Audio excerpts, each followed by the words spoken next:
The nightmare of the Biden administration continues to get worse and worse and worse.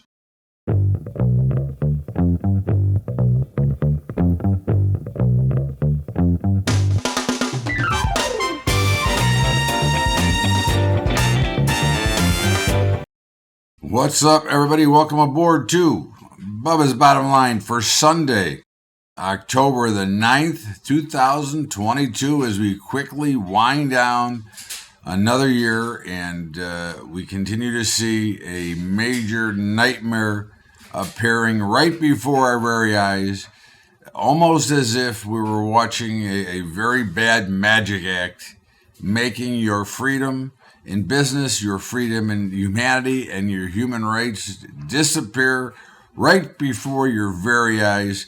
Thank you to this current administration. Thank you, President Biden. Thank you for your destruction of America, as we all know it and love it and remember it. And it of course, starts out with almost the same subject we start out with every single week, and that is, of course, oil. You have so many idiots discussing what is going on in the oil market when, by all means, don't use our own natural resources. Continue to try to destroy the middle class by not fracking and shale producing oil. Certainly don't export oil and help the UK and Germany. Let's continue to torture and break down the American middle class. I mean, you have idiots by the name of Janet Yellen who says that the OPEC oil production cuts could be bad for the global economy. Well, no shit. It took a genius to say that. It took a money printer, somebody who has no clue on a free market system, to tell us that the production cuts could hurt us. Well, gee, why wouldn't it be that we'd want to drill our own oil? Okay, we're not changing the carbon footprint. We're not changing the environment. So by all means, let's continue to deal with the criminals of OPEC and Saudi Arabia, who we would just assume see as wiped out. Okay, but our leader doesn't want to, of course, do that. Our leader wants destruction. This is breaking down, and almost like a silent killer, a silent bomb that is exploding on a daily basis right here. And so there's no reason to make use of your own natural resources. Let's, by all means, go and buy them from the criminals that hate us and that would like to see us destroyed. Okay. I mean, of course, OPEC humiliated Biden last week with their big cut. Now, you can debate whether or not my conspiracy theory is right, that OPEC and Saudi Arabia are playing games here, and they're hiking the price of oil now by making cuts only to lower them 10 days to a week before the election, so that the last thing that people remember is that oil was getting cheaper.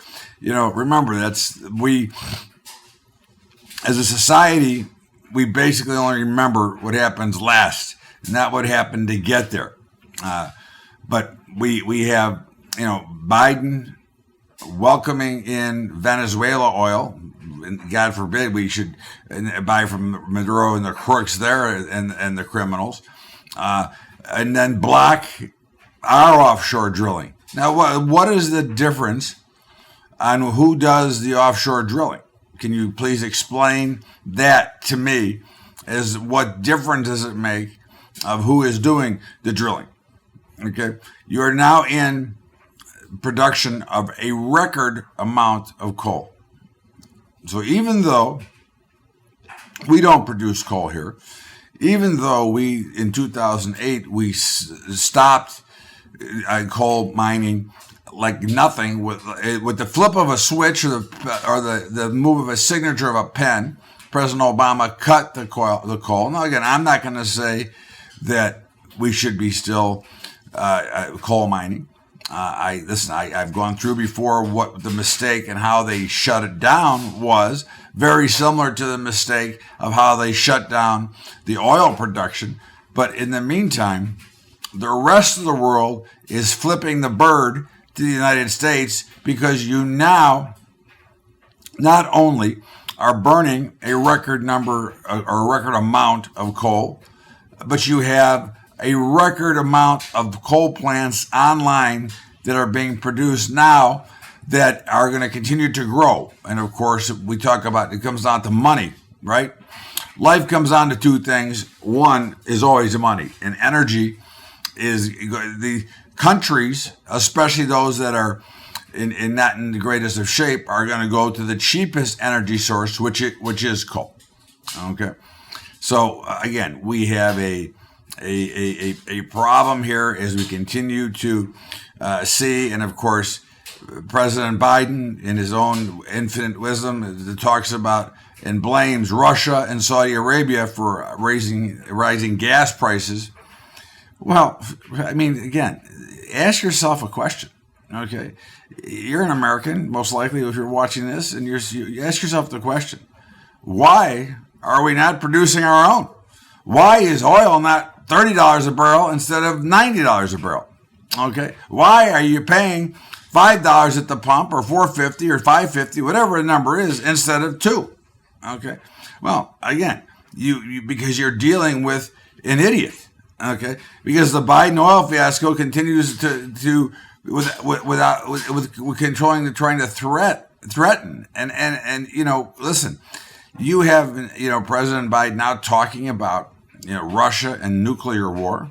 Well, you had your chance, okay, to shut down Russia. You should have prevented this war to begin with, because it could have been prevented, but you didn't. Okay, you could have made the sanctions work if you chose to do so, but you didn't. Okay? But yet you'll talk the rhetoric and the bullshit telling us that Russia's in trouble when Russia is thriving right now, and you'll continue to send the $600 million a month and so on to Ukraine. Okay, why? Well, I don't know. Maybe, if we go back in history just not that long ago, there was some funny business going on between the Bidens and Ukraine. Okay, so is President Biden taking more capital for himself? I'm not saying he is. I'm just saying that the logic behind the things that we are doing are not logical.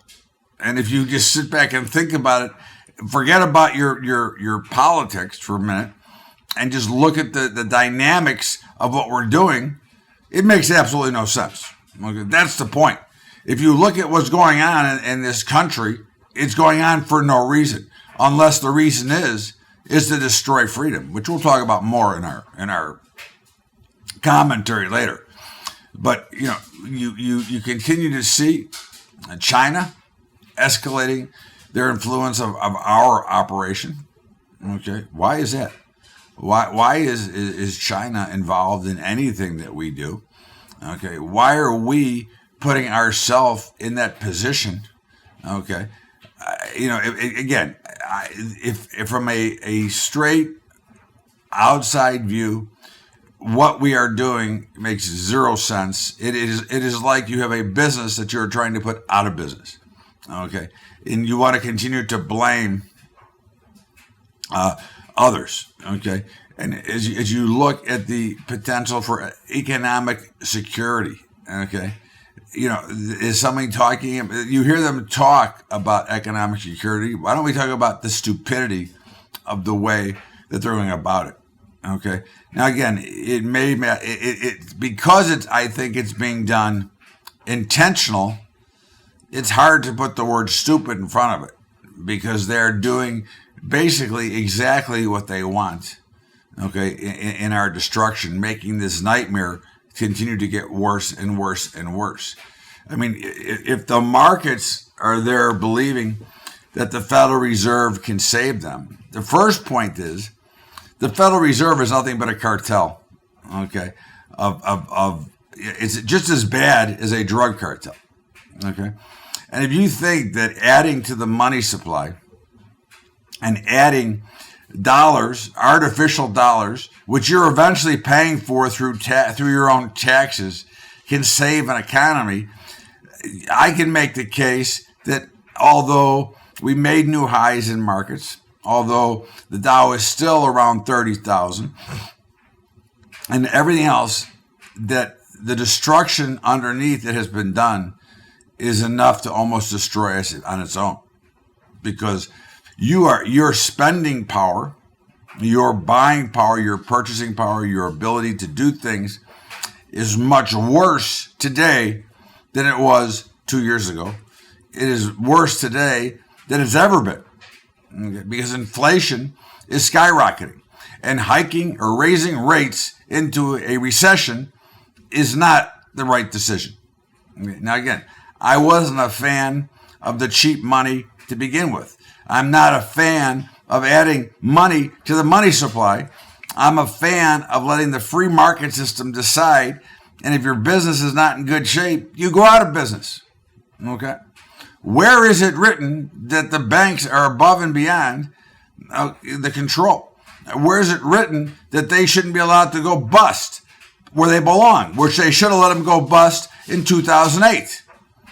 Okay, what kind of business do you get where you get the ability to borrow all the money you want, lend out all the money you want, declare the money you borrowed as income, and then re-lend it out at 10 to 1 and actually make a net profit between the interest you pay and the interest you charge? Okay? And if something goes wrong, the Federal Reserve bails you out. Where is that? Is that in our Constitution? Where is that in our business model? Okay, listen. On Friday we had a strong jobs number, which really wasn't strong. I mean, it's the biggest bunch of horseshit that you could ever imagine, because all these are our jobs that are coming back from the pandemic. In the meantime, you've got basically around 25 to 30% of the office real estate still empty, which is never going to be refilled because they have decided to have people work from home, which is, again, listen, I have no problem with that, but working from home, which kills the retail space, the retail real estate space and the rental space, and that's never going to come back. We're never going to see full offices again. Okay, we've got people disappearing off the payroll, which means that they're not being counted. So every number that you see, and again, this is a bipartisan bullshit issue. Okay, both sides have a fun and games with these numbers that are reported, and they're always revised. So what difference does it make what the numbers you see today? But the number you saw on Friday was bullshit. Okay, which is that the markets told you what the number was. All right, and you can't continue to do the things that you are doing if you truly want to have a strong America. But again, this is where the problem comes in. Do they really want a strong America? And by watching this administration at work, it is the nightmare that continues to get worse and worse, because it's evident that they have no desire to make things better, that their real, true underlying goals are to make things worse. Their underlying goals are to become the Great Reset, to come with global currency, to come with a digital coin, to come with no more middle class, as they continue with taxation without representation, through inflation, and every one of their thieving garbage policies that have no benefit to you and me, the American citizen. This is Bubba's Bottom Line. It is Sunday, October the 9th. And we're going to step out here for a break and come back with our market update and, of course, our commentary after that. In the meantime, Bubba's Bottom Line, Sunday, October 9th. We'll be right back. Well, kids, as we talk, I can tell you about our sponsors every week. And, of course, our sponsors are a couple of brokers. And, we have many brokers. So, again, I want to give you full disclosure. But, again, for the products that we have and for what we do and for trading in general, okay, There are no two better brokers for, first of all, for commodities and futures. Capital Trading Group, CTG Group for short. They are by far the best futures broker I've ever dealt with. Okay, because they get great service. They take care of you, which is why I've partnered with them on Day Trader's Dream, and which is why they're the only ones who are allowed to execute by letter of direction our portfolio models, because they do a good job. Because they answer the phone when you call. Because if there's a problem, they handle it. They don't keep pushing you down the road. You deal with the owners. Okay. Check them out. It's info.capitaltradinggroup.com/Bubba. That's info.capitaltradinggroup.com/Bubba. And it's scrolling in the sides along with our high school program, scrolling along the bottom. And of course, Trade Your Brokerage, which, my God, how much money can you save at $10 a month? It's unbelievable. What a great organization Trader is. But Trader took it one step further this year, and they decided to sponsor our Las Vegas event, which is December 6th, 7th, and 8th, which will be the best training and teaching you ever got if you decide to come or to live stream it. And, of course, the regular price is $14.97 to come in person or $9.97 to live stream it. Okay, but Trader, if you have an account with Trader or open one with Trader, you will be able to either come for $9.97 or live stream for $500. And I'm telling you now, it will be the best education that you've ever gotten from trading. And we will be introducing our brand new money management system, which nobody uses and is phenomenal, and which I've used for 40 years. In the meantime, don't forget about our high school program, okay, at patreon.com/Bubba Trading. Again, the links that you need are scrolling either on the side or on the top. In the meantime, let's get back to Bubba's Bottom Line with me, Todd Bubba Horwitz, and give you our market update. Welcome back. It is Bubba's Bottom Line, Todd Bubba Horwitz. It is Sunday, the 9th of October. And of course, markets were, interesting and not interesting, but not surprising. Okay, is the markets started out screaming and skyrocketing last week. And not a surprise, we talked about it last week, which was that the beatdown on at the end of the quarter was a natural. Why? Because again, if you're a fund manager or a money manager who is getting paid a commission on monies and profits made, but don't partake in the losses, why not rip the losses and make them huge in the third quarter, knowing that you weren't going to make any money anyways? That gives you a greater possibility and a greater chance to make money in the fourth quarter. So out of natural evolution, and where we naturally see buyers or new money come in on the quarter, and we typically see, the first few days of the quarter are usually a little bit higher. So why not get an explosion into an oversold market, which is exactly what we got. Okay. And of course, that rally lasted till Wednesday before falling apart. And although higher on the week, the indices were barely higher, and they did test the lows of the previous week. So again, I think, of course, that we're going much, much lower. I don't see much hope for the markets. The indexes are all in pretty severe downtrends, and the natural bounce that we saw from oversold conditions from the new quarter were natural. Remember that in bear markets, you will see the most vicious rallies. Okay. So bottom line, the indexes were all slightly higher to flat last week, and we are still short pretty much across the board. In the dollar continues to run higher. Now it's come off its highs, which was close to 115. We're trading about 113. We're still long dollars. And if you remember that dollars are not only, what we talk about and what we use to spend, but dollars are what foreign nations use as a safety haven, because the U.S. is still the reserve currency.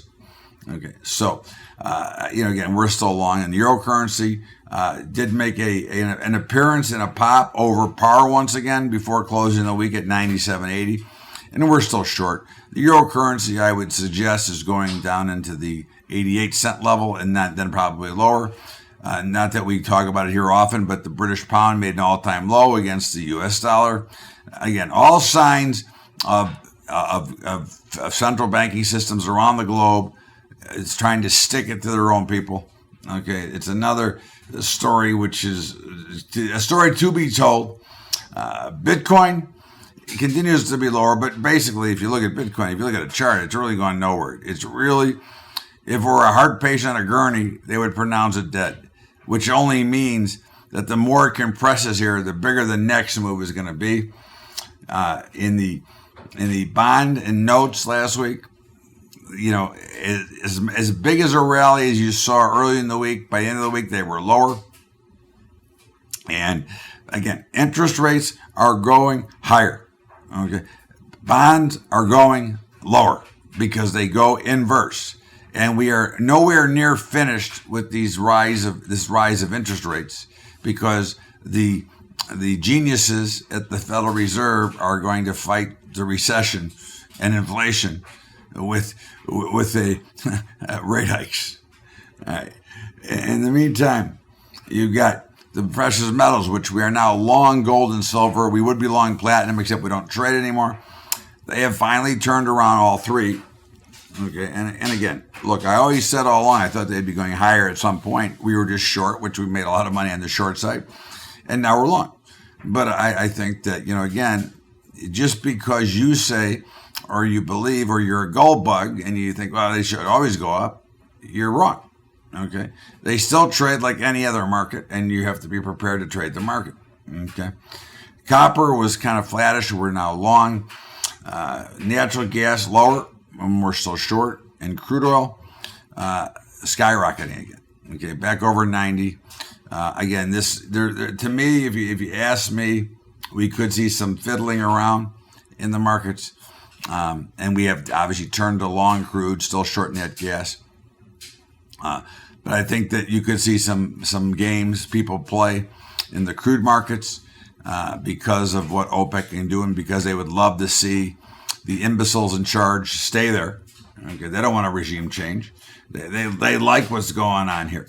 Okay, grain markets are still flattish. We did reverse soybeans to short, or will tonight, but I think that there's, again, they're still pretty strong. And again, we're going to have a food shortage. That's almost automatic. I think that we're far too believing that it's going to be solved. And you can't solve a food shortage with money. You can't make the weather better with phony money. Okay, production of commodities or production. You have to have production. You can't fix them by throwing cap at them. And in the protein complex, which we're short, fats feeders and hogs, okay, look, they're not going far either direction. Okay, if I took positions off and decided that there's a certain period I just wouldn't trade them, I would just take them all off right here. But we're not doing that. We're always in. But that would be, I don't see much movement either way. In the soft commodities, you've got cocoa, which was higher for the week, but we're still short. It's obviously been under some pretty heavy pressure. Cotton lower, we're still short. Sugar reversed and had a nice big up week. And OJ hit $2 and fell off it, which obviously makes sense. We're still long. And coffee was down a little bit, and then we're still short. So basically, because of the early part of the week, we had a rough week, but we came back strong charging, and we saw some great day trading from Friday's jobs number. So again, overall, look like we're headed much lower in equities, and I would suspect that commodities will start to charge higher. I think, again, remember, it takes an immense amount of discipline and patience to wait for your opportunities. In the meantime, this is Bubba's Bottom Line. It is Sunday, the 9th of October. We got my commentary and football coming up after the break. Bubba's Bottom Line will be right back. Well, kids, again, I'm not going to sit here and lecture you and tell you anything about our sponsors. You see them; they're scrolling down the sides and on the bottom. I am going to say that if you're not using a trade or brokerage, they're willing to pay for and help you with with your live stream or in-person show in Vegas. Okay, and at $10 a month, how can you not? They have everything that you could possibly want from a broker, plus the ability to auto trade our stuff for you at no charge. And of course, Capital Trading Group, phenomenal, and our high school program. So we'll get back to Bubba's Bottom Line and not have such a long commercial. In the meantime, let's get back to Bubba's Bottom Line and, of course, my commentary and, of course, my football picks for the week. Bubba's Bottom Line, Todd Horowitz. We're coming right back. Welcome back, everybody. This is Bubba's Bottom Line. It is Sunday, October the 9th, and, of course, this is Todd Bubba Horowitz. And, as you know, it saddens me as an American, the lack and the destruction of my freedom, the nightmare that is being created in this country that we continue to ignore, and many continue to ignore it under the guise of, well, this is the greatest country in the world. If you continue to ignore the problems that stare you right in the face, okay, and if you take a look at the globe and you take a look at what's going on here and you use just a little bit of logic, it makes you kind of wonder at the decision-making process of the people in charge that really have, in my mind, their best interest and their attempt is to destroy us. They've already taken much of our freedoms away and are taking more every single day. And if you think I'm wrong, think about it. Okay, by the fact of all the technology that can track you everywhere you are, okay, and know what you're doing at every moment, and that's only going to get worse. Okay, but they know every move you make. Are you really comfortable? Because they're not tracking the criminals. They're tracking you, the tax-paying citizen. They are raising your taxes to give you, again, taxation without representation. They're not only destroying your true freedom, but your ability to get free, which means they're destroying capitalism and competition. And without competition and without capitalism, we will be suffering later with crappier products at higher prices. Think about that with your morning coffee or your afternoon drink, whatever it is. But the freedom, it's not letting freedom ring. It's stealing freedom as if it were nothing. This is Bubba's Bottom Line, of course, and it is time for my much anticipated football picks. And although the Thursday night game was about as the worst ever, and we did lose, but again, it wasn't the worst because we lost. It was just a horrible game. But this week, we've got just a couple of games that we like, and we do like the Bengals over the Ravens, okay, plus the points. We do like the Eagles in the first half. The Eagles first half against the Cardinals, okay, laying 3. And finally, okay, we like the Vikings against the Chicago Bears, who are one of the worst teams in football. In the meantime, this has been Bubba's Bottom Line. Hope you enjoyed it. Any questions, thoughts, just shoot me an email. And in the meantime, enjoy your weekend. Bubba's Bottom Line. We'll see you back here tomorrow with another Bubba's Daily Update. Have a great day, everybody. We'll see you later.